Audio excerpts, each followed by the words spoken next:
नमस्कार दोस्तों, अगर आपको गुजरात टाइटंस और मुंबई इंडियंस के बीच खेला गया आईपीएल 2025 का नौवां और सांसें रोक देने वाला सबसे रोमांचक महामुकाबला पसंद आया हो तो इस वीडियो को आप एक लाइक जरूर करें। इस वीडियो का लाइक टारगेट 400 लाइक है, तो इस वीडियो को आप दिल से लाइक जरूर करें। दोस्तों, आईपीएल 2025 के नौवें और सबसे रोमांचक महामुकाबले में आईपीएल इतिहास की दो सबसे बड़ी टीमें एक दूसरे से भिड़ी। इस बार शुभमन गिल की गुजरात टाइटंस के सामने हार्दिक पांड्या की मुंबई इंडियंस की टीम खड़ी थी। इस रोंगटे खड़े कर देने वाले महामुकाबले में मुंबई के कप्तान हार्दिक पांड्या ने टॉस जीता और पहले गेंदबाजी का फैसला लिया और गुजरात की टीम को पहले बल्लेबाजी के लिए आमंत्रित किया। उसके बाद रनों की बारिश करने के इरादे से गुजरात के दो दिग्गज ओपनर बल्लेबाज मैदान में उतरे। साई सुदर्शन और गुजरात के कप्तान शुभमन गिल के कंधों पर इस महामुकाबले में अपनी टीम को एक विस्फोटक ओपनिंग शुरुआत दिलाने की बहुत ही बड़ी जिम्मेदारी थी और गुजरात की इस ओपनिंग जोड़ी ने मैदान में उतरते ही धमाकेदार बल्लेबाजी करना शुरू कर दिया। साई सुदर्शन और शुभमन गिल की इस जोड़ी ने शुरुआत से ही मुंबई की गेंदबाजी को पूरी तरह दबाव में डाल दिया। पारी के दूसरे ही ओवर में साई सुदर्शन ने ट्रेंट बोल्ट जैसे खतरनाक गेंदबाज को दो शानदार चौके लगा दिए थे, तो वही उनके साथ बल्लेबाजी कर रहे गुजरात के कप्तान शुभमन गिल ने भी दीपक चहर को एक के बाद एक दो खतरनाक चौके लगाकर अपना खाता खोला था। शुभमन गिल और साई सुदर्शन की इस खतरनाक साझेदारी ने अब मुंबई के कप्तान हार्दिक पांड्या की परेशानियों को बहुत ही ज्यादा बढ़ा दिया था, क्योंकि गुजरात के यह दोनों ही खिलाड़ी मुंबई के हर एक गेंदबाज पर बड़े शॉट खेल रहे थे और फिर इसी बीच साई सुदर्शन और कप्तान शुभमन गिल की इस ओपनिंग साझेदारी ने 50 रनों का आंकड़ा पार कर लिया। गुजरात की ओपनिंग साझेदारी मुंबई की गेंदबाजी के लिए अब एक बड़ा खतरा बन चुकी थी। कप्तान शुभमन गिल और साई सुदर्शन ने मिलकर अब अपनी टीम को 78 रनों पर पहुंचा दिया था, लेकिन तभी गेंदबाजी पर आए मुंबई के कप्तान हार्दिक पांड्या ने गुजरात के कप्तान शुभमन गिल को नमन धीर के हाथों कैच आउट कर दिया। कप्तान शुभमन गिल 27 गेंद में 38 रन बनाकर आउट हो गए। गुजरात की इस धमाकेदार ओपनिंग साझेदारी के टूटने के बाद अब जोस बटलर बल्लेबाजी के लिए मैदान में उतरे थे और बल्लेबाजी के लिए आए जोस बटलर ने आते ही एक चौका और एक शानदार छक्का लगाकर अपना खाता खोला था। अब फिर एक बार सेट हो चुके साई सुदर्शन के साथ मिलकर नए बल्लेबाज जोस बटलर ने एक और लाजवाब साझेदारी मुंबई की खतरनाक गेंदबाजी के सामने अपनी टीम के लिए बनाना शुरू कर दिया था। इन दोनों ने विकेट गिरने के बाद भी गुजरात की रणगति को कम होने ही नहीं दिया था, जिसने फिर एक बार मुंबई की गेंदबाजी पर दबाव बढ़ा दिया था। जोस बटलर तो मुंबई की गेंदबाजी पर लगातार बड़े शॉट खेल रहे थे। देखते ही देखते साई सुदर्शन और जोस बटलर की भी साझेदारी 50 रनों की हो चुकी थी, लेकिन तभी गेंदबाजी पर बुलाए गए मुजीबुर रहमान ने लाजवाब बल्लेबाजी कर रहे जोस बटलर को रायन रिकेल्टन के हाथों कैच आउट कर दिया। जोस बटलर इस मुकाबले में 24 गेंद में 39 रन बनाकर आउट हो गए। मुजीबुर रहमान ने जोस बटलर जैसा एक बहुत ही बड़ा विकेट मुंबई की टीम को एक महत्वपूर्ण मौके पर दिलाया था, लेकिन अब बल्लेबाजी के लिए शाहरुख खान मैदान में उतरे थे। लेकिन तभी उनके साथ बल्लेबाजी कर रहे और सेट हो चुके साई सुदर्शन ने अपना इस मुकाबले का एक लाजवाब अर्धशतक पूरा कर लिया, तो वही शाहरुख खान ने भी पारी के 16वें ओवर में हार्दिक पांड्या को एक लाजवाब छक्का लगा दिया था। लेकिन कप्तान हार्दिक पांड्या ने इसी ओवर में वापसी करते हुए शाहरुख खान को तिलक वर्मा के हाथों कैच आउट कर दिया। शाहरुख खान इस मुकाबले में 7 गेंद में 9 रन बनाकर आउट हो गए। मुंबई की इस सटीक गेंदबाजी ने अब गुजरात की रणगति पर लगाम लगाई थी। धीरे धीरे अब गुजरात की बल्लेबाजी भी दबाव में दिखने लगी थी। अब मैदान पर शेरफोन रदरफोर्ड आए थे, लेकिन शेरफन रदरफोर्ड ने भी आते ही बड़े शॉट खेलना शुरू कर दिया था। अब फिर से साई सुदर्शन और शेरफन रदरफोर्ड की यह जोड़ी मुंबई की गेंदबाजी पर बड़े शॉट खेलते दिख रहे थे, लेकिन तभी पारी के 18वें ओवर में गेंदबाजी पर आए ट्रेंट बोल्ट ने गुजरात के लिए लाजवाब बल्लेबाजी कर रहे साई सुदर्शन को एलबीडब्ल्यू आउट कर दिया। साई सुदर्शन इस मुकाबले में 41 गेंदों में 63 रनों की एक शानदार पारी खेलकर आउट हो गए। सेट हो चुके साई सुदर्शन एक गलत मौके पर आउट हो चुके थे। ट्रेंट बोल्ट ने एक बहुत ही बड़ा विकेट मुंबई की टीम को दिलाया था। अब बल्लेबाजी के लिए राहुल तेवतिया मैदान में उतरे थे, लेकिन राहुल तेवतिया इस मुकाबले में एक गलत रन लेने के चक्कर में हार्दिक पांड्या के हाथों रन आउट हो गए। राहुल तेवतिया इस मुकाबले में अपना खाता भी नहीं खोल पाए। अब गुजरात की टीम की आधी बल्लेबाजी खत्म हो चुकी थी। अब बल्लेबाजी के लिए राशिद खान मैदान में उतरे थे, लेकिन तभी उनके साथ बल्लेबाजी कर रहे और सेट हो चुके शेरफोन रदरफोर्ड को दीपक चहर ने मिचेल सेंटनर के हाथों कैच आउट कर दिया। शेरफोन रदरफोर्ड 11 गेंद में 18 रन बनाकर आउट हो गए। मुंबई की टीम ने एक के बाद एक 3 लगातार विकेट निकालकर गुजरात की बल्लेबाजी को पूरी तरह इस मुकाबले में बैक फुट पर धकेल दिया था। अब गुजरात की बल्लेबाजी बहुत ही बड़ी मुसीबत में थी। अब मैदान पर कागिसो रबाड़ा आए थे और कागिसो रबाड़ा ने आते ही एक गजब का छक्का लगा दिया। तो वही पारी के अंतिम ओवर में भी राशिद खान ने सत्यनारायण राजू को एक लाजवाब छक्का लगा दिया था। लेकिन इस ओवर में सत्यनारायण राजू ने राशिद खान को हार्दिक पांड्या के हाथों कैच आउट कर दिया। राशिद खान इस मुकाबले में 4 गेंद में 6 रन बनाकर आउट हो गए। अब बल्लेबाजी के लिए साई किशोर मैदान में उतरे थे, लेकिन इस पारी के अंतिम गेंद पर साई किशोर भी रन आउट हो गए।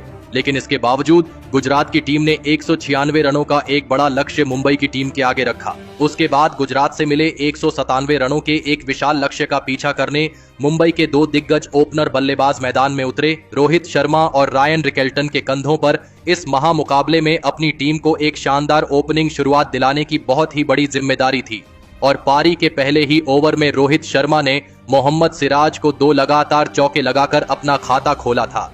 लेकिन मोहम्मद सिराज ने अपने इसी ओवर में गजब के फॉर्म में दिख रहे रोहित शर्मा को ही क्लीन बोल्ड कर दिया। रोहित शर्मा इस मुकाबले में 4 गेंद में बस 8 ही रन बना पाए। रोहित शर्मा के पहले ही ओवर में आउट हो जाने के बाद अब मुंबई की टीम की तरफ से तिलक वर्मा मैदान में उतरे थे, लेकिन धमाकेदार फॉर्म में चल रहे तिलक वर्मा ने आते ही अपने हाथ खोलना शुरू कर दिया और पारी के दूसरे ओवर में गेंदबाजी पर आए कागिसो रबाड़ा को लगातार 2 चौके और एक शानदार छक्का लगा दिया था। लेकिन तभी उनके साथ बल्लेबाजी कर रहे मुंबई के दूसरे ओपनर बल्लेबाज रायन रिकेल्टन को भी मोहम्मद सिराज ने क्लीन बोल्ड कर दिया। रायन रिकेल्टन इस मुकाबले में 9 गेंद में बस 6 रन बनाकर आउट हो गए। शुरुआत में ही अब मुंबई की टीम ने अपने दोनों ही ओपनर बल्लेबाजों को खो दिया था। मोहम्मद सिराज इस मुकाबले में लाजवाब गेंदबाजी कर रहे थे। अब मैदान पर सूर्य कुमार यादव बल्लेबाजी के लिए आए थे, लेकिन सूर्य कुमार यादव ने आते ही अपनी दूसरी ही गेंद पर विकेट निकालने वाले मोहम्मद सिराज को एक गजब का छक्का लगाकर अपना खाता खोला था। अब सूर्य कुमार यादव और तिलक वर्मा के बीच एक महत्वपूर्ण साझेदारी मुंबई की टीम के लिए बननी शुरू हो चुकी थी, जिसने अब गुजरात के कप्तान शुभमन गिल को भी सोच में डाल दिया था। मुंबई के यह दोनों ही खिलाड़ी गुजरात की गेंदबाजी पर आसानी से रन बना रहे थे। अब सूर्य कुमार यादव और तिलक वर्मा की यह साझेदारी मजबूत होने लगी थी, जिसने गुजरात की गेंदबाजी को अब दबाव में डाल दिया था। कोई भी गुजरात का गेंदबाज मुंबई की इस साझेदारी को तोड़ नहीं पा रहा था, तो वहीं अब दोनों ने अपने हाथ खोलना भी शुरू कर दिया था। सूर्य कुमार यादव और तिलक वर्मा की गजब की बल्लेबाजी ने अब मुंबई की टीम को दबाव से पूरी तरह बाहर निकाला था और फिर इसी बीच दोनों की 50 रनों की साझेदारी भी पूरी हो गई। तिलक वर्मा और सूर्य कुमार यादव ने मिलकर अब अपनी टीम को 97 रनों पर पहुंचा दिया था। लेकिन तभी गेंदबाजी पर आए प्रसिद्ध कृष्णा ने सेट हो चुके तिलक वर्मा को राहुल तेवतिया के हाथों कैच आउट कर दिया। तिलक वर्मा 36 गेंद में 39 रन बनाकर आउट हो गए। अब इस मुकाबले में गुजरात की गेंदबाजी ने फिर एक बार वापसी करके दिखाई थी। तिलक वर्मा एक गलत मौके पर आउट हो गए थे। अब बल्लेबाजी के लिए रॉबिन मिंज मैदान में उतरे थे, लेकिन एक छोर से सूर्य कुमार यादव अभी भी मैदान में मौजूद थे और गुजरात की गेंदबाजी पर लगातार बड़े शॉट खेल रहे थे। लेकिन तभी उनके साथ बल्लेबाजी के लिए आए रॉबिन मिंज को साई किशोर ने ईशांत शर्मा के हाथों कैच आउट कर दिया। रॉबिन मिंज इस मुकाबले में 6 गेंद में बस 3 ही रन बना पाए। अब मुंबई की टीम इस मुकाबले में दबाव महसूस करने लगी थी। गुजरात की टीम ने मुंबई के 2 बहुत ही बड़े विकेट एक के बाद एक निकाल लिए थे। अब बल्लेबाजी के लिए मुंबई के कप्तान खुद हार्दिक पांड्या मैदान में उतरे थे, लेकिन अब गुजरात की गेंदबाजी ने इस मुकाबले में मुंबई की रन बनाने की गति को धीमा कर दिया था।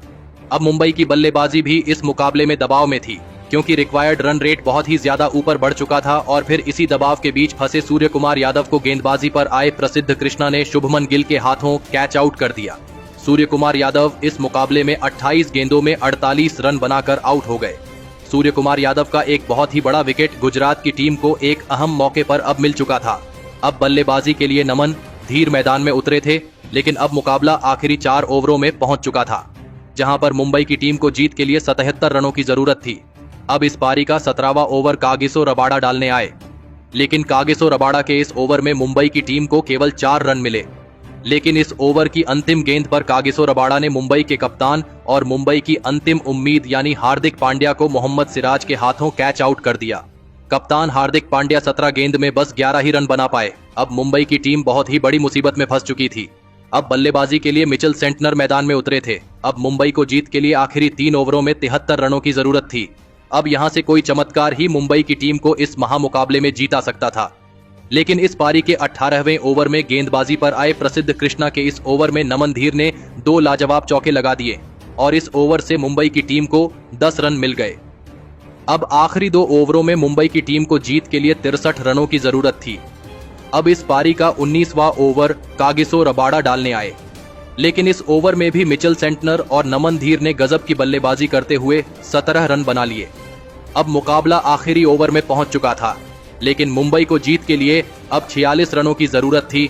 मुंबई की इस मुकाबले में जीत की सभी उम्मीदें खत्म हो चुकी थीं और फिर अंत के ओवर में भी गुजरात की गेंदबाजी ने सटीक गेंदबाजी करके दिखाई और फिर गुजरात के इस गेंदबाजी में लाजवाब प्रदर्शन के बदौलत गुजरात की टीम ने मुंबई की टीम को 36 रनों से हराकर एक बड़ा कारनामा करके दिखाया। दोस्तों, गुजरात की टीम ने मुंबई की टीम को बल्लेबाजी से लेकर गेंदबाजी में भी मात दी, लेकिन दोस्तों, गुजरात के इस महामुकाबले में जीत के असली हीरो साबित हुए उनके सबसे अनुभवी तेज गेंदबाज मोहम्मद सिराज, जिन्होंने इस मुकाबले में ऐसी अविश्वसनीय गेंदबाजी करके दिखाई जिसने सभी को हैरान कर दिया।